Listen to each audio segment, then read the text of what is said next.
Teenage Mutant Ninja Turtles, Teenage Mutant Ninja Turtles, Teenage Mutant Ninja Turtles, Heroes in a Half Shell, Turtle Power. Man, I always love the intro songs to cartoons. They're all so catchy and fun to sing along to. Sadly, I missed the whole craze of the Teenage Mutant Ninja Turtles. But I did get the chance to play Tmnt, Turtles in Time. I remember going over to that older kid's house to play it from time to time, even though I didn't like him very much. But that's what you gotta do to play some games when you're a kid. Of course, for such a popular franchise, many video games were made for it. And I wanted to see how the series did in one of my favorite consoles, the Nintendo GameCube.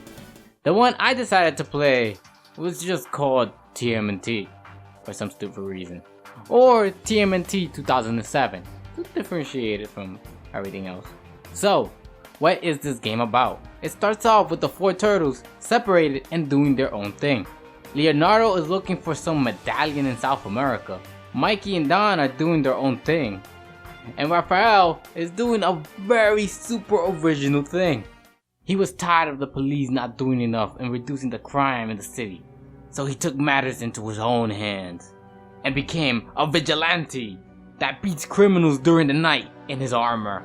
Like, come on guys, this is a blatant ripoff of Bible Man. It's the same guy. Just give Raphael a lightsaber and they're the same. The game story is told as a flashback with the turtles retelling the story to Master Splinter. It's an interesting way to tell the story since you get to hear the turtles banter with one another during the game. It works well, except for this one point where in the flashback, one of the turtles tells a story of something that happened to him even before the game started. So basically, we have a flashback inside of another flashback. But besides the occasional banter you hear from the turtles and Splinter, the turtle you are playing as has a line they repeat throughout the game. They get to know him pretty fast. Totally awesome! Alright! Yippee!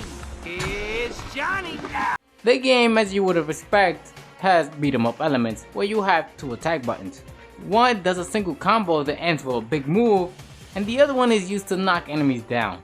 You can also hold down the button to do a wide range knockdown move, or this really cool move causing you to teleport and zip around like some anime protagonist. Every time you kill an enemy, there is a star bar that goes up. When you kill 10 enemies, everything slows down and lets you kill enemies in one hit until the part depletes. Combining this ability with the teleportation attack makes it into a very powerful and, might I say, iconic move. Anatawa mo shinde masu. In some stages, when you have more than one turtle on your team, you can activate a special move that each turtle has. Besides the special moves, the main difference between the turtles is their special ability. Mikey can float in the air for a while, Don can long jump, Raphael can climb certain walls, and Leonardo can go through certain objects.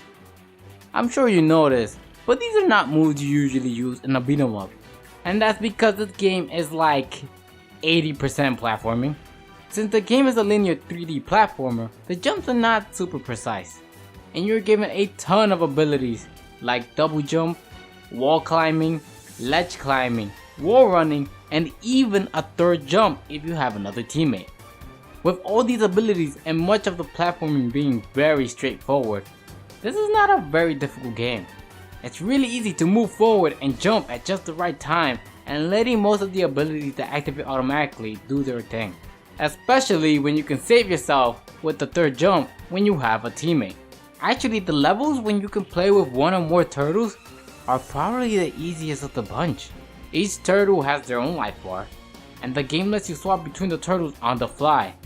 You will not die from enemies as the game will automatically swap turtles if one loses all their health, and the turtles recuperate health while on standby. Even the special abilities that uses two turtles has like a 5-second cooldown, allowing you to spam it. This is such an easy game, and yet it irritates me. Enemies usually just stand around waiting to be hit, and occasionally will try to hit you. The problem is that they attack so little that I usually just go on autopilot mode attacking. But because of that, once in a while they will get a hit on me. The reason this annoys me so much is because after every section, when you fight enemies, you get a rating. This rating is determined not by how many combos you do, but about how many times you got hit during the fight. And if you get hit once, that's it. You can't get the highest rating. It also doesn't help that once you get hit, the star bar depletes completely. I never really cared for ratings or high score, but the fact that I get hit in this game makes me feel like a dumbass, like choking on my own saliva stupid. This game is super easy and the game knows it, and expects the player to be able to beat the levels without getting hit. I don't know about you, but the moment a game tells me there's more to do, I could have done this better, I get disappointed and want to do it again. Which makes me waste more time playing these bland levels with easy platforming that take around 8 to 20 minutes.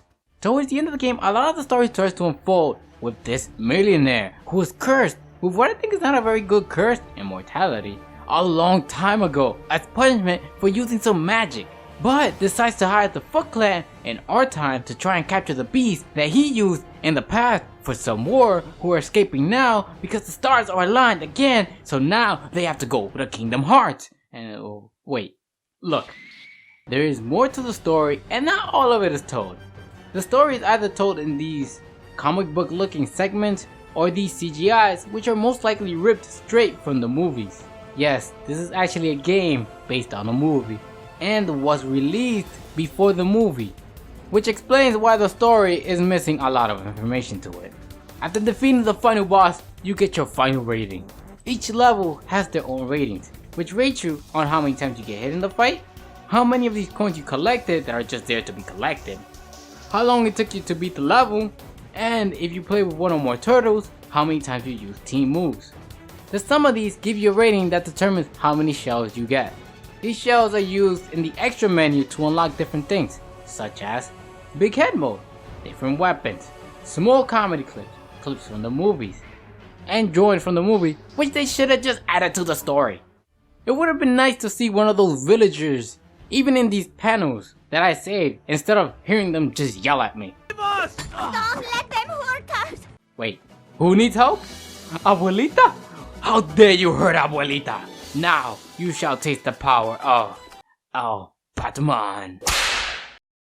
The only two other things to do is collect more shells that only appear after replaying the level, or play challenge maps that are challenges that also give you more shells.